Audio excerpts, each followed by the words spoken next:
Super, so eine Küche im Reisemobil. Aber wie bekommt man Herd und Kühlschrank zum Laufen? Dein Team Weinsberg tischt dir alles Wichtige auf und das in unter 1,5 Minuten. Vor der Inbetriebnahme der Kochstelle musst du erst das Gas anschließen. Ist die Gasversorgung hergestellt, am Verteilerblock das entsprechende Ventil in die vertikale Stellung bringen.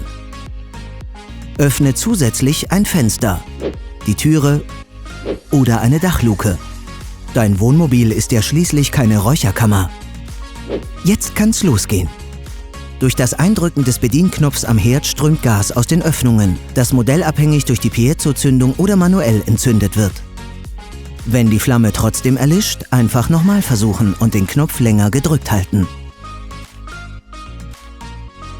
Von heiß zu kalt. Modellabhängig verbauen wir Kompressor- oder Absorberkühlschränke. Der integrierte Kühlschrank wird je nach Modell mit 230 Volt, 12 Volt oder mit Gas betrieben. Die Versorgungseinstellung erfolgt modellabhängig und ist entweder manuell oder automatisch. Kleiner Tipp: Für optimale Ergebnisse den Kühlschrank am Vorabend schon mal ankühlen lassen und dann mit vorgekühlten Lebensmitteln beladen.